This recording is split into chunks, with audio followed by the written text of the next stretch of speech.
আমাদের লজ্জা শরম নাই, তাই আমরা বউ ইচ্ছা খাই।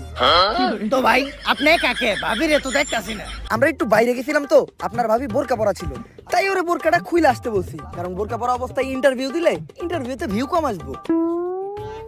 তো দর্শক, আমাদের ভাবি পরহেজগার মানুষ, বাইরে গেলে বোরকা পরে, পর্দা করে। আরে ওই রকম কিছু না, আসলে বোরকা ছাড়া বাইরে গেলে সবাই ওরে চিনালায়, তারপরে গালাগালি করে। ওই তো চলে আসছে। ভাবি আপনি আমার পাশে বসলেন যে? আর এই সমস্যা নাই, আমি কাপড় ব্লগারে বউ না, ভিডিওর বিয়ের জন্য আমি যাত্রার সাথে বসতে পারি, যাইতে তাই করতে পারি। বেবি তুমি ওনার কোলে উঠে বসো, কোলে উঠে বসলে এই ইন্টারভিউটার ভিউ আরো বেশি হইব। আরে না থাক, এত ভিড়ের দরকার নাই, আমরা ইন্টারভিউতে ফিরে যাই। তো আপনার কাছে আমার প্রথম প্রশ্ন, আপনি কিভাবে এই বউ ব্যবসা শুরু করলেন? দেন এই বউ ব্যবসার যাত্রাটা এতটা সহজ ছিল না। আমি ছোটকাল থেকে ছিলাম একটা অকর্মা, গাধা ব্যাককল। আমার ব্রেনা ছিল আমার পুকিতে, তাই আমার দিয়ে কোনো কাজকর্ম হইতো না। যেই চাকরি করতে যাইতাম ওই জায়গায় খালি লাত্তেই খাইতাম, তাই আমি মানসিক ভাবে অনেকটা ভাঙা পড়ি। তারপরে একদিন আমি আমার প্রিয় শায়কের একটা ওয়াজ শুনলাম যে যদি তুমি কোনো মেয়েকে দেখে মানসিক শান্তি পাও, দ্যাটস ইনাফ ফর ইউ। তারপরেই আমি খুঁজে পেলাম আমার মানসিক শান্তি। আর ওরার আমার ভিতর একটা জিনিসের মিল আছে, কি জানেন? কি? আমরা দুইজনেই নির্লজ্জ বেহায়া। আর বিয়ের শুরুতে আমাদের আর্থিক অবস্থা তো এমন একটা ভালো ছিল না, আর ব্যবসা করতে তো পুঁজি লাগে, আমার কাছে ব্যবসা করার মতো পুঁজিও ছিল না। তখনই আমার মাথায় আসে একটা বিজনেস প্ল্যান, যে ব্যবসা করতে কোনো পুঁজির প্রয়োজন হয় না, শুধু একটা বউ থাকলেই চলে। আর এমনি ব্যবসায় তো লস খাওয়ার সম্ভাবনা থাকে, কিন্তু এই ব্যবসায় লস খাওয়ার কোনো চান্সই নাই, খালি সফলতা আর সফলতা। সেইটাই হচ্ছে এই বউ ব্যবসা। আর তারপর থেকেই আমরা শুরু করি এই কাপড় ব্লগ, আর আজ আমি একজন সফল বউ ব্যবসায়ী।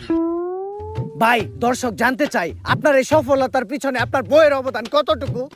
আরে পুরো অবদানই তো আমার বউয়ের। এই কাপড় ব্লগে সফল হইতে গেলে শুধু আপনার একার নির্লজ্জ হইলেই হইব না, আপনার বউয়েরও হইতে হইব নির্লজ্জ। বউ যত বেশি নির্লজ্জ, কাপড় ব্লগে তত বেশি ভিউ। এই যেমন ধরেন, আমি যদি এখন ওরে কই যে জামাটা খুইলা লাও, ক্যামেরার সামনে জামা খুইলা লাইবে, 1 সেকেন্ডও ভাববো না। আরে বেবি এখন খুইলো না, এটা তো আমাকে ক্যামেরা না, জামা খুলবা খেলে আমাকে ক্যামেরার সামনে, ভিউ বেশি হইব। আমাকে লজ্জা শরম নাই, তাই আমরা বউ ইচ্ছা খাই। তো ভাই আমরা শুনেছি কিছুদিন আগে ভুলবশত আপনাদের একটি লিঙ্ক ভাইরাল হয়েছিল, এই বিষয়ে যদি কিছু বলতেন। ভাই আজকে আপনার একটা গোপন কথা কই, লিঙ্কটা তো ভুলে ভাইরাল হয় নাই, ওই লিঙ্কটা আমরা দুইজন মিলে ইচ্ছা করে ভাইরাল করছি, তাই না বেবি?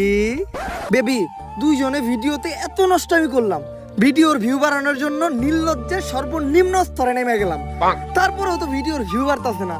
আমাগরে কেউ চিনে না, আমগো কোনো টাকা ইনকাম হয় না, অভাবের সংসার, দিন আনি রাইত খাই, এইভাবে আর কতদিন চলবো?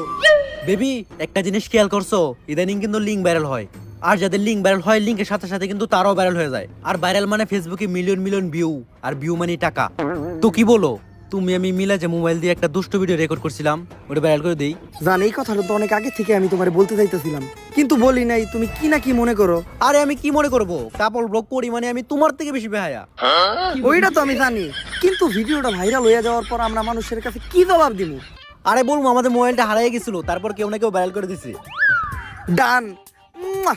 বেবি আমাদের লিঙ্ক তো ভাইরাল হয়ে গেছে, আর লিঙ্ক ভাইরাল হওয়ার পর আমাদের ফেসবুকের প্রত্যেকটা ভিডিওতে মিলিয়ন মিলিয়ন ভিউ, আর আমাদের ফ্যান ফলোয়ারও কমেন্ট করতেছে। দেখি কি কমেন্ট করছে। আপনাদের এই ভিডিওটা ভালো লাগছে, এরপরের লিংকের জন্য অপেক্ষায় রইলাম। ওইদিকে দেখবো সবাই আমাদের খেলা, আর এইদিকে চলবো আমাদের পেজে লাইক আর ভিউ এর মেলা। এইটাই তাহলে আসল কাহিনী? হ্যাঁ, কিন্তু এই ক্লিপটা আবার ইন্টারভিউতে দিয়েন না, এডিটের সময় এই ক্লিপটা কাইটে দিয়েন। কিন্তু এটা তো লাইভ চলতেছে। আরে কি এর ওইটা লিংক, ওইটা তো একটা শিক্ষণীয় ভিডিও, ওইটার মাধ্যমে আমরা যুব সমাজে শিখাইছি যে কিভাবে আপনারা লিংক ভাইরাল হওয়ার পরেও আমাদের মতো সুইসাইড না কইরা অসম্মানের সাথে এই সমাজে বেঁচে থাকতে পারবেন।